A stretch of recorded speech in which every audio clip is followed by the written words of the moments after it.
What's going on, guys? Welcome back to From the Red Carpet.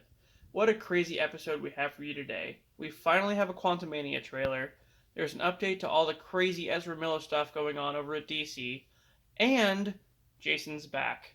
So stick around and we'll dive right in. We have some more insight into Season 2 of Marvel Zombies. A while back, I talked about the new season and what the episodes would feature, having at least 10 episodes. However, now it's been reported that Season 2 will only consist of 4 episodes. I'm not sure why they decided to change things, but I hope to know more pretty soon. Captain America New World Order is going to start filming in mid to late March of 2023. In addition to Sam Wilson and Bucky tracking down Sharon Carter, aka the Power Broker, the film will have Samuel Stern, aka the Leader, as the main villain, and will feature both the Hulk and She-Hulk as well. So, as I mentioned before, Marvel was looking at Harrison Ford to replace William Hurt as Secretary Ross in the MCU.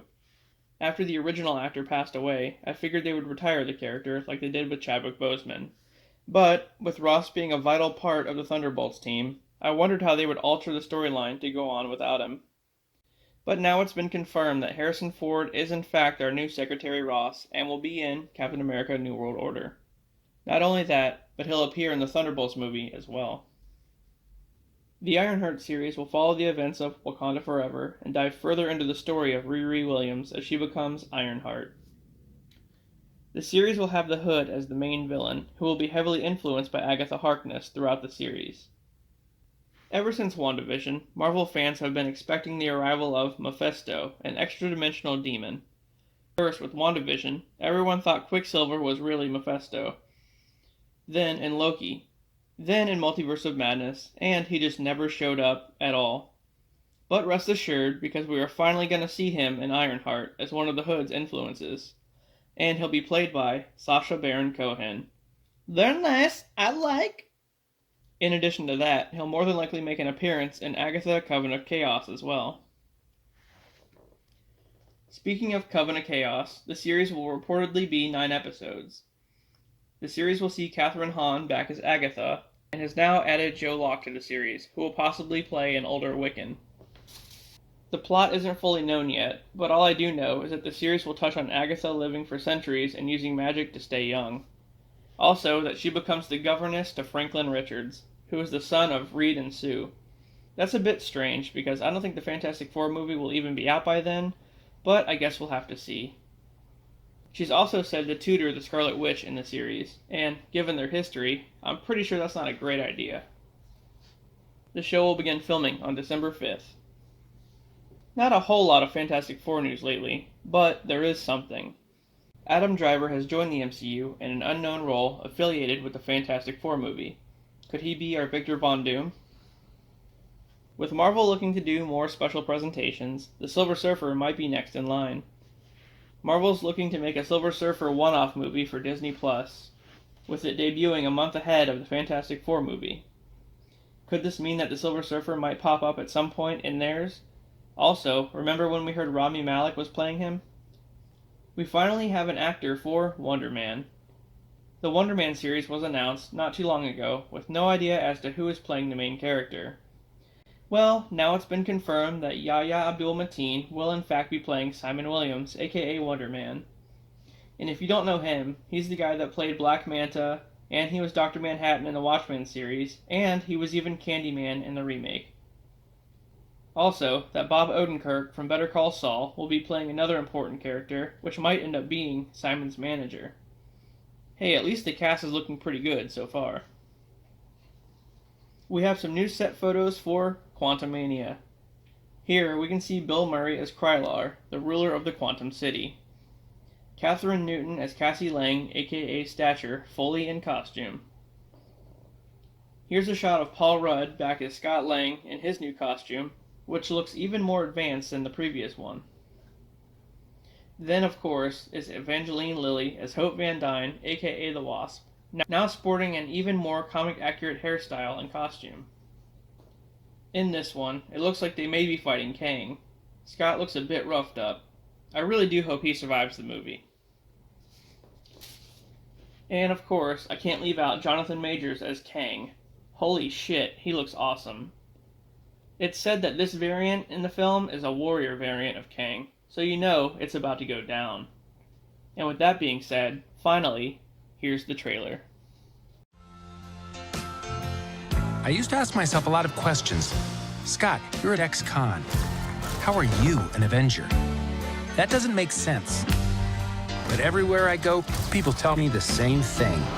Thank you, Spider-Man! People still need help, Dad. That's why we made this. It's like a satellite for deep space, but quantum. Wait a minute. You're sending a signal down to the quantum realm. Turn it off. Now!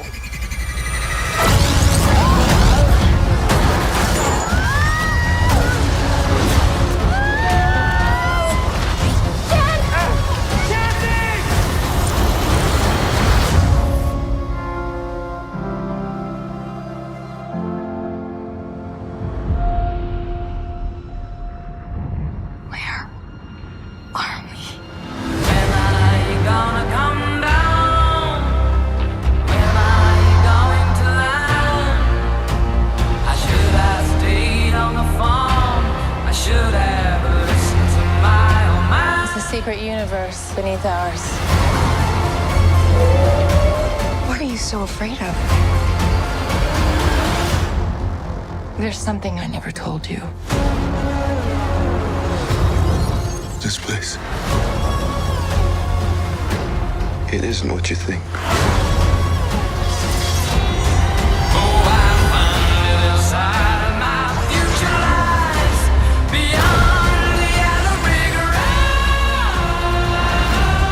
I can get you home and give you more time. If you help me,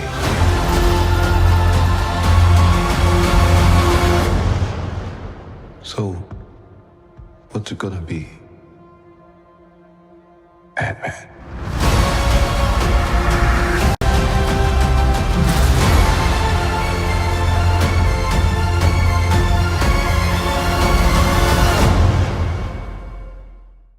The Guardians of the Galaxy Christmas special is headed to Disney Plus as yet another special presentation. This one will feature all the main Guardians: Star-Lord, Gamora, Drax, Nebula, Mantis, Groot, and Rocket. In addition to that, we'll see Michael Rooker return as Yondu. Here's a trailer.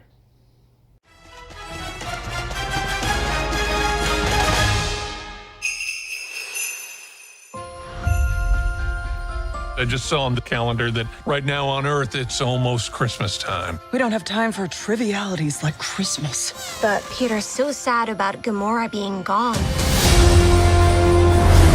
Maybe if we go to Earth for a really wonderful Christmas gift, it would make him happy.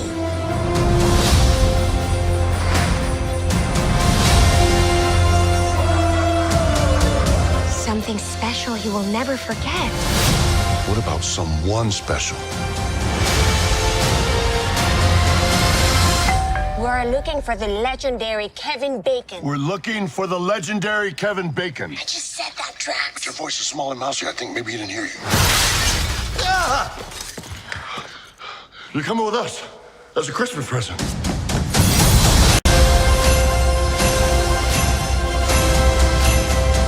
I'm Groot.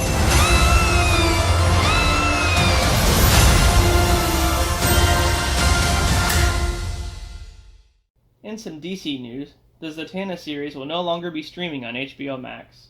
The series isn't cancelled, it's just going to be a while before we see it, until another streaming service picks it up.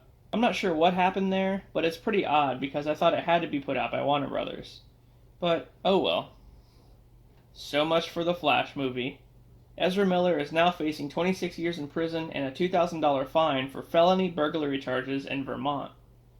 As far as I know, he pled not guilty. I don't know of the outcome just yet, but he really is keeping us from seeing this movie, and that's all I really want to do. There was recent talk of him getting replaced, possibly by George McKay. Warner Brothers said that if he was to be replaced, there would be no storyline explanation. A new actor would just fill the role and act as if nothing happened. In addition to that, a sequel to the Flash film was already written by the guy who wrote Aquaman.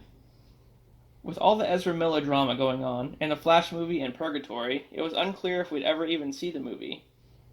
Between that and Batgirl getting completely trashed, Michael Keaton's involvement as Batman was pretty much all in vain. But that might not be the case anymore. It looks like the Flash movie is still coming out, and is still canon. We all heard that due to the Flash altering the timeline in the movie, he'd be erasing anything Zack Snyder did in the DCEU. Basically Man of Steel, Batman vs. Superman, and the Justice League movie. Meaning that Affleck would no longer be Batman, and that Michael Keaton would take his place.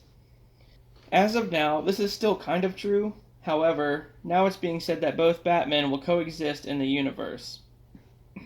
Also, it looks like the DCEU is about to change in a huge way. James Gunn and Peter Safran have just been named the co-chairmen and CEOs of DC Studios. That's pretty wild. With James Gunn in charge now, things are about to get that much better. Also, it's being said that it won't be referred to as the DCEU anymore, but now just the DCU, and it'll serve as a fresh start for the cinematic version of the comics. Remember that Green Lantern series that was headed to HBO Max? The one with Finn Wittrock as Guy Gardner? Well, it's being changed up just a bit. For whatever reason, the series is now being reworked to be about Jon Stewart instead. There's no actor associated with the role just yet, but I'm willing to bet they'll bring Wayne T. Carr back, the one that played him in the Justice League. Wouldn't that be pretty cool? The Kick-Ass reboot is on the way. We should be getting a real trailer sometime around Thanksgiving, but for now, here's this.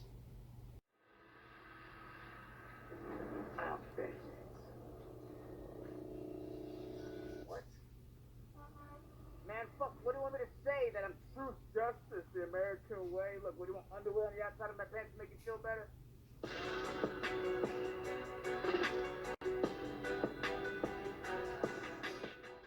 So, we have some pretty crazy news regarding Friday the 13th. The legal bullshit is finally over, and we're getting a series. Yep, that's right. The series will be called Crystal Lake, and is being brought to us by showrunner Bryan Fuller, the guy who did the Hannibal series. Victor Miller will serve as executive producer, who owns the rights to the original movie, as well as Pamela, Kid Jason, and the name Friday the 13th. But he doesn't own anything beyond Part 1. So does that mean the series will only focus on the first movie? No, not exactly. It's being labeled as a prequel series. But not only a prequel series, an expanded prequel, which means that they'll take the original story and expand on it. We could be getting more backstory of Camp Crystal Lake and probably more insight into the Voorhees family. Fuller did say that it may focus a bit more on the special needs aspect of Jason in the beginning of the series. Also, A24, the studio that brought us such film as Midsommar, Terrifier, Heredity, and a lot of others, is backing the series. So that's pretty exciting. But honestly, here's where shit gets real. In addition to Victor Miller being executive producer, he will share that job with Rob Barsamian from Horror Incorporated, which is Sean Cunningham's company. And Cunningham, of course, is the one that was battling Miller in court.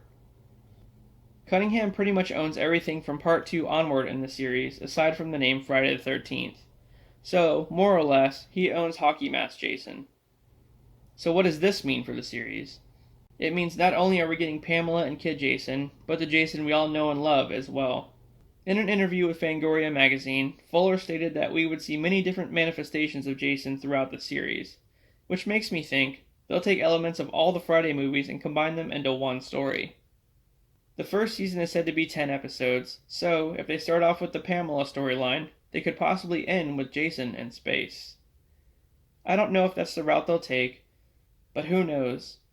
As far as streaming goes, they struck a deal with Peacock, who offered them a 2-season contract. Anything beyond that is based purely off of ratings. But Fuller said he has the first 3 seasons planned out already. We probably won't be getting a Friday the 13th movie anytime soon, because the rights are still tied up at New Line Cinema. But rest assured, we're getting a series in the near future that will be on Peacock. Alright guys, this was another episode of From the Red Carpet. If you like the content, please don't forget to like and subscribe for more, and of course I'll see you on the next one.